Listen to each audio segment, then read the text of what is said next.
Okay, this is unfamiliar territory for me to actually be unboxing, reviewing an iPad mini, but now that it supports Apple Pencil, I'm intrigued to know just what it's going to be like for creating on and exactly how could it be used from an artist's point of view.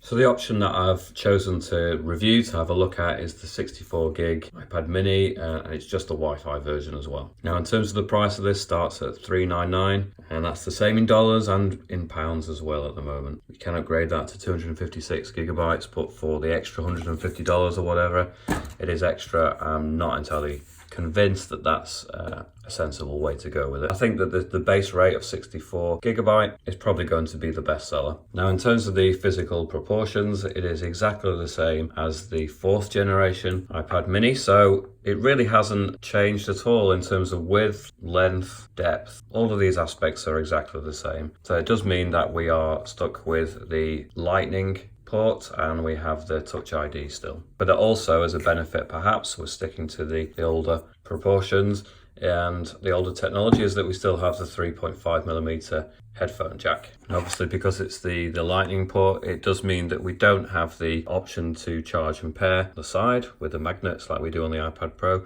This is back to the original setup where we have to stick it into pair with the device. It is also possible to charge it this way. Before everyone starts adding in the comments, I do realise that there was a little adapter that came with the Apple Pencil that means that you can plug it into the wall. I've always argued that in reality though, it tends to be, it's just more convenient, because if you, in the middle of using your Apple Pencil, you're drawing with it, it suddenly runs out. Rather than have to get up and go and find your adapter, the chances are you're going to plug it straight into there just for a minute or so, and then it's good to go again. And I think that the iPad mini is probably going to be a device that you're likely to want to carry with you more often than you would do a larger device and a more fragile device because of that, like the iPad Pro. The ability to take this with you, have it in your bag at all times, so that you can whip it out and do some sketching on the go, whether you're on the train, whether you're just on a lunch break. It's a really great size for traveling with. So in terms of the actual drawing experience, what you'll find is that the drawing experience is identical to the iPad Pro 1st generation. So obviously we've got the 1st generation Apple Pencil.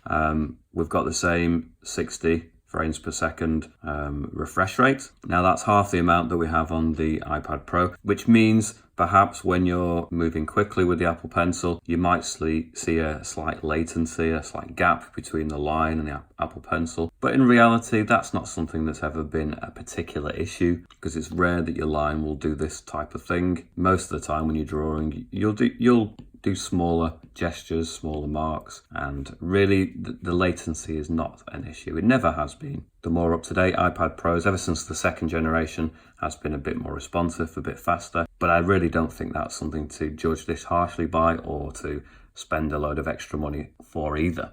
One of the benefits of it being smaller and it's having bigger bezels at the top and bottom, they do seem quite massive really compared to the ones at the edges now. And obviously if you're used to using an iPad Pro, then they really do seem quite large. But one of the advantages of having bezels this size on a device that you want to carry around is that it gives you a place to put your fingers and thumbs around the edge as you hold it, so you're able to work in this area while still having somewhere to touch that you're not going to affect anything on screen. So you're not going to get any accidental marks applied by touching at the edge. You're not going to activate any of the controls at the edges, which is great. So in terms of, the proportions, it feels really nice in the hand. It's easy to hold it with one hand while you sketch in either of the way around of the orientations. It's perfect really for handling, for sketching on. Really great. Now for the benefit of what I'm going to show you here, I'm probably going to lay it flat,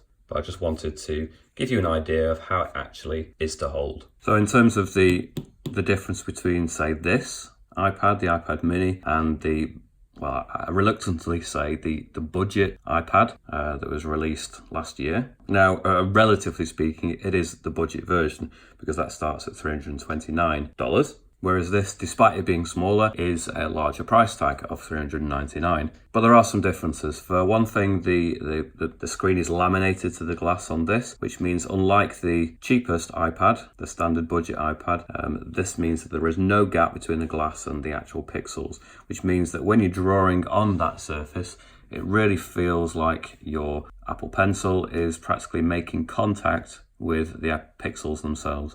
Now, there is a slight sense of disconnect on the cheaper version iPad between the marks you're making and the pixels. Again, it's not necessarily a major issue for most people, but it's one of those little differences that is a nicer experience on these screens that are laminated. There's also a better anti-glare or anti-reflective coating on this, which means it doesn't reflect quite as much as the budget version too. Now, one of the strange differences that if you have a go at the budget iPad compared to this is the sound on here. This is a nicer sound. You almost get like a resonating hollow sound on the cheaper version, 9.7 budget iPad. Compared to this feels a bit more solid, a bit more sturdy. And so in that respect, this is a nicer experience. So I'm just going to do some drawing on it just to test this out. Now, obviously, we have a smaller area to work with, so it's going to be a different experience. I guess one of the questions might be whether this is going to be a suitable device as an overall solution for an artist.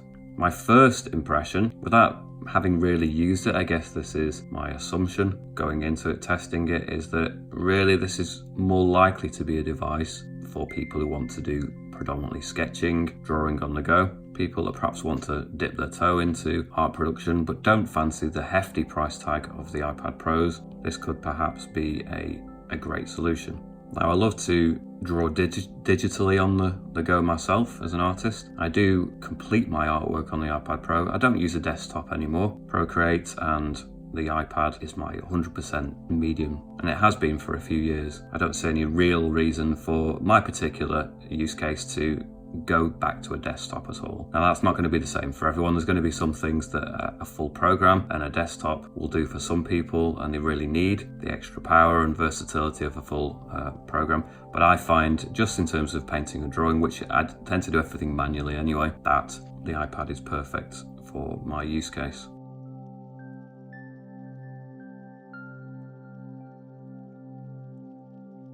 But I have found taking my iPad Pro around with me on a consistent basis is really something that is just too much trouble to be bothered with most of the time. And sometimes where perhaps I'd like to be creative and I wish I had my iPad Pro with me, I usually don't. I'm concerned about it. It costs a lot of money, and even with a screen protector, it still feels a pretty fragile device. Even in a solid case, it still feels like it's a potential hazard, a risk. Not to say that this device is so cheap that you wouldn't care about it, but perhaps the actual form factor, the scale of it, the fact that it's less of a huge expanse of glass means that perhaps there's less chance of it getting bent in a bag, and so arguably you might feel a little bit safer with this. Funnily enough, one of the strange things about this is that this is quite awkward to draw on the flats, really.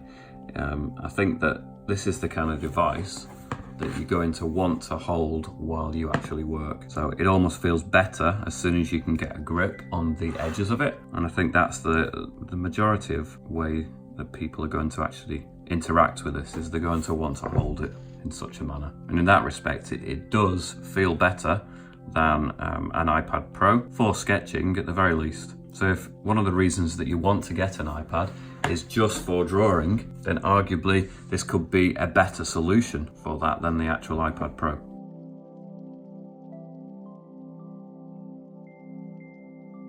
Now it comes with 3 gigs of RAM, which is an extra gig than the budget version of the iPad. So this is going to be perhaps more useful for people who want to use more layers. On a program like this, you can add additional layers with the more RAM, but perhaps, again, getting back to perhaps what people are going to use it for, if it's going to be predominantly a sketching device, the chances of you having to use as many layers are slimmer anyway. But only, the instances perhaps, if this was your primary device and you 90% of the time you wanted to do sketching and drawing, but just occasionally you wanted to do more complicated pieces of work, then it's always useful to have that power under the hood, if you like.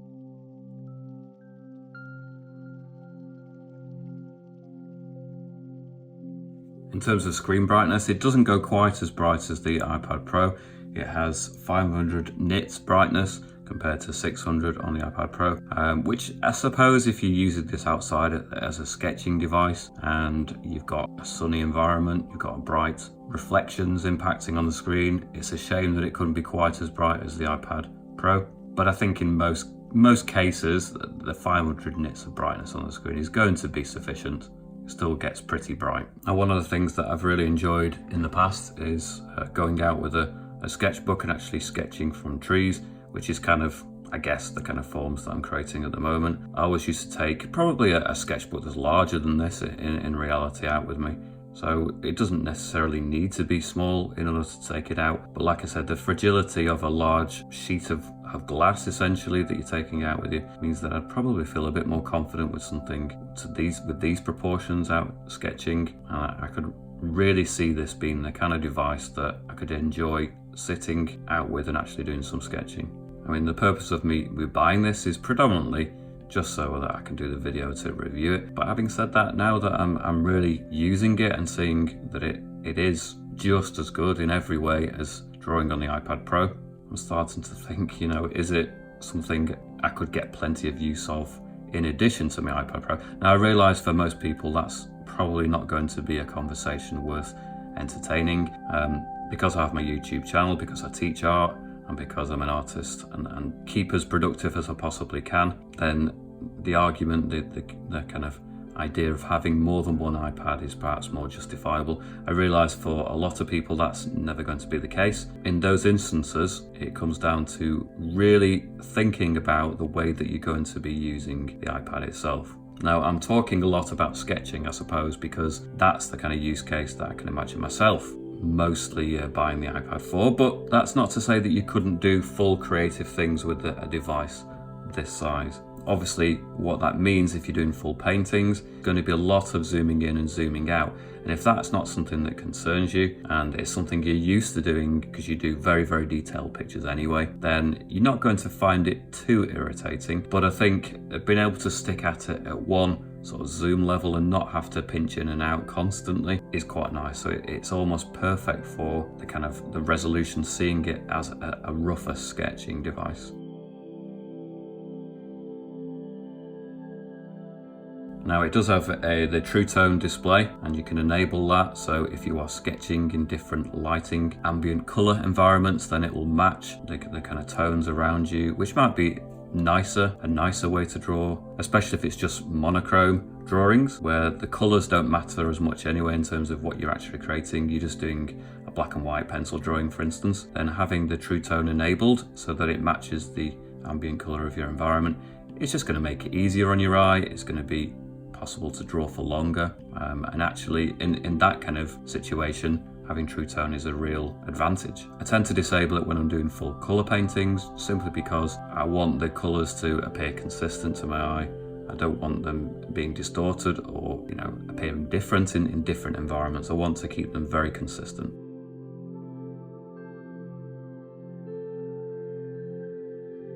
Now, in terms of colours, it does have the wide colour display, the P3 wide colour display, which I guess not everyone notices the benefit of that, but arguably it's a noticeable thing to have the richer colour palettes. And again, if you're working in colour, perhaps you'll notice that more. I mean, maybe because I've not switched backwards and forwards between the iPad Pro or the iPads that have the P3 colour gamut and ones that don't. Perhaps it's something I haven't noticed personally. I'm not entirely convinced it's going to be a deal breaker for anyone, but it's nice to know that it is better in that sense. In terms of the resolution, it's pretty standard with most Apple devices. You're looking around the sort of 320 region. It's 326 pixels per inch PPI, which is fine. I mean, especially on a device this size, you know, it's really good. I suppose one of the other features that you might want to take advantage of on a device like this, although personally I probably wouldn't, but you could use the cameras themselves. Now, these cameras are not great. We have an 8 megapixel camera for your main camera, which is a shame that it's not higher, because anyone that's used to using your iPhone or even other devices, 8 megapixels is not very much. But we've got a higher resolution on the front-facing camera than previous models, and that is a 7 megapixel camera for your FaceTime, for anything like that, for selfies. Personally, I really can't imagine ever using my iPad for such things, but I suppose if you're doing art on the go and you've done a sketch like this from something real in the environment, and you also wanted to capture it on the same device with a photograph, then yeah, I guess maybe using the camera in those types of instances might be quite useful too. But if it's just for keeping a record as an artist, perhaps it doesn't need to be higher resolution anyway. So the video on the camera on the front facing is 30 frames per second, capable of 1080p HD video. And the main camera, the rear camera, is again 1080p video, but it's capable of 120 frames per second slow-mo video as well.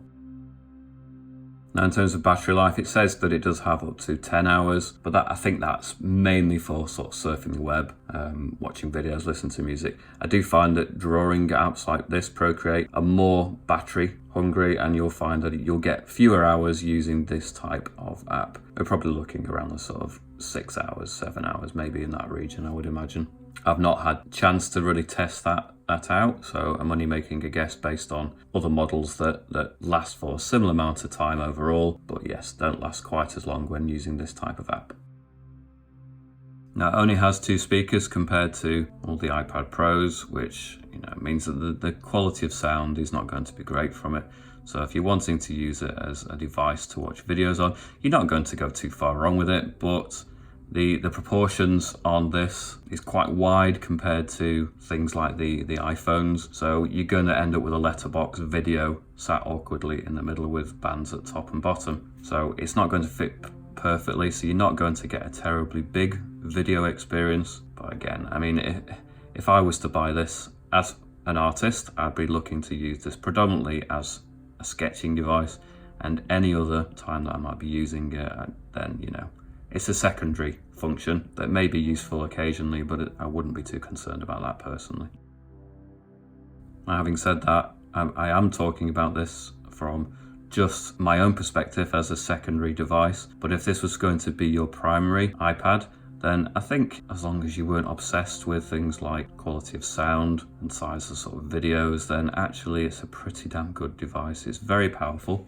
It's got Apple's A12 Bionic chip inside it, which is kind of overkill for the device, really. I mean, even in the iPad Pro and the other devices on the iPhone, actually it's the same chip as the iPhones, not the iPad Pro. That's an even faster chipset. But even so, it's a really powerful chip that's going to see you using this device potentially for years to come. It means that it's kind of future-proofing it. So even as things get more complex, demand more of the device, it's still going to be a device that will function, especially with the updates that Apple give to their devices. They don't last forever. Eventually, all their devices will become obsolete, obviously, but it does future-proof it for probably sort of 4 or 5 years. And it's comforting to know that they're kind of overkilling the power at this point so that you won't have to replace it. Now, the power brick, the power adapter that comes in the box is a 10-watt power adapter in the UK. I've noticed I do have an older adapter that is a 12-watt, and I recommend if you've got any of those old ones lying around, then you just make sure that you use those. You will find that it charges more quickly, but again, don't interchange your iPhone charger for charging, unless you're going to plug it in overnight. But if you're wanting to charge it in a hurry, make sure you're using the right adapter for it, because the standard iPhone adapter is much lower, therefore takes a lot longer. Obviously, you can get this with cellular connectivity as well, and on those versions you can have a nano SIM as well as an eSIM integration, something I've never actually invested in, but I guess if you are on the go quite a lot and you want to have internet access for other devices too, instead of relying upon Wi-Fi, then perhaps having that connectivity on your iPad mini might be a useful way to go.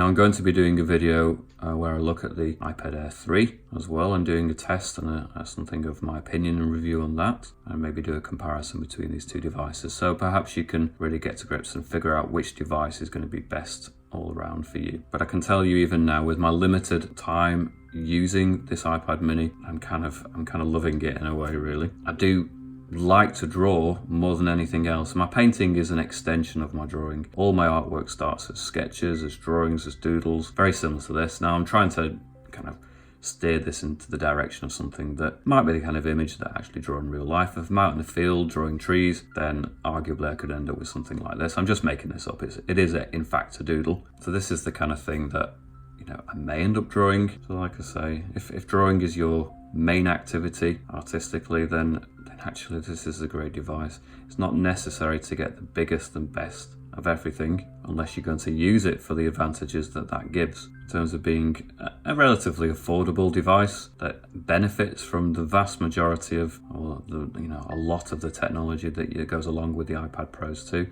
So for example, the Apple Pencil support, powerful chip, being able to use complex programs like Procreate. You're going to get all of that accessibility on all of those uses just from a device like this. So I'm kind of personally looking at this from the point of view as a secondary device. I think in terms of that, it's actually pretty awesome. Not necessary, but a really nice addition to perhaps your tool set. But having said that, there's nothing to stop you using this as a device for creating full rendered, highly detailed works of art, because you've got the accuracy. You can zoom in and out, there's nothing stopping you, and it's a perfectly acceptable way of creating artwork of any level, really. You know, if you're a serious artist or you really want to do full paintings, but you want to be able to do them wherever you are, then this is a perfect solution for that too. For quite a long period of time, for at least 2 years, I used the it was the older iPad Air, which didn't support Apple Pencil, obviously. So I had to use one of the old rubber-tipped stylus on that. I couldn't really do sketching on it, but what I could do is take old sketches and I could start to flesh them out with colour and really come up with quite a fine finish. In fact, as fine a finish as I managed to achieve now, but with the older tools. Now obviously this new technology, the compatibility with the Apple Pencil, means that you can take it from the very beginning drawing experience, so it feels exactly, well, I say exactly, it's not exactly because it's a glass screen, but pretty damn close to the paper and pencil experience, all the way through to a finished work of art as a full painting. And it's pretty amazing that, and you can do that on the go. You can do that on the bus, on a train, like I say, during lunch breaks, and it's really quite a discreet little device that you can, it genuinely is a size where you could put it in a larger coat pocket, or certainly a smaller pocket on a bag without a problem. It's about the size of an A5 sketchbook, so in that respect, really versatile.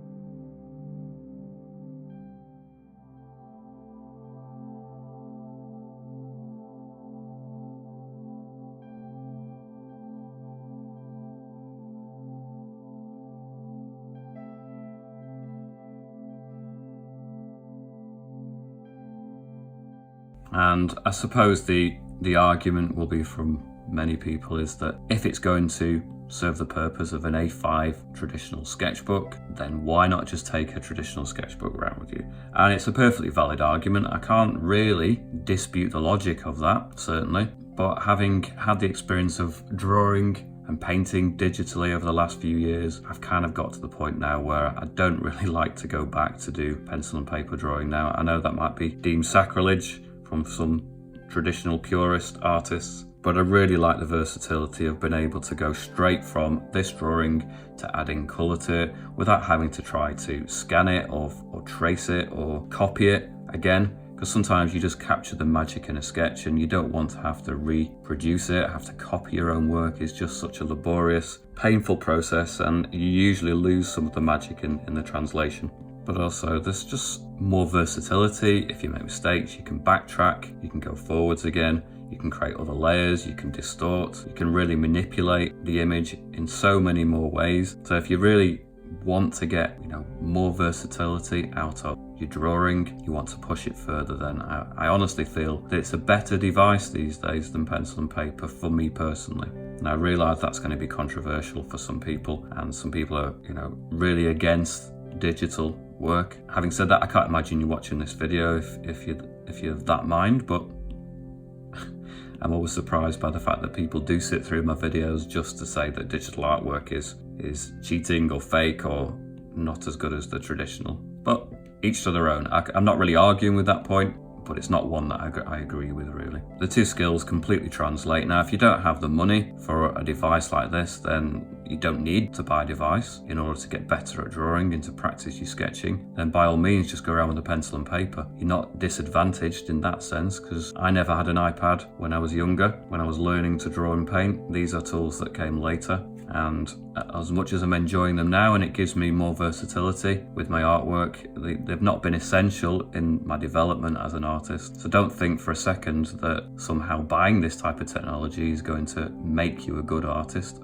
or going to stop you being a good artist if you don't buy them, because that's just a load of rubbish, frankly. But if you're serious about art and you want to do lots of it and you really want to have a device with you at all times that is versatile, then this is pretty awesome. And although I am used to using an iPad Pro, and of course I would argue that's a better device, I guess it depends on what you need that device for. I am already kind of falling for this device. I know that might sound silly, it's just a piece of technology, but I can really imagine this being something that I take around with me a lot. Anyway, I'm going to leave this particular sketch, this not tutorial, I do tutorials. If you want to look through my playlist, there are lots of drawing and painting tutorials if you're interested in that. So I'll leave this sketch review here at this point, and I'll just finish by saying that I think it's a great device. The drawing experience is almost identical to the iPad Pros, which again is a brilliant experience. If you want to have a device you can take around with you, have with you potentially at all times, and sketch just on the fly, then this is probably the best solution to that out there, in my opinion. Is it enough to skip the iPad Pro altogether? If you're more of a drawer than a painter, then definitely. Even if you're a painter, arguably you could still get away with this.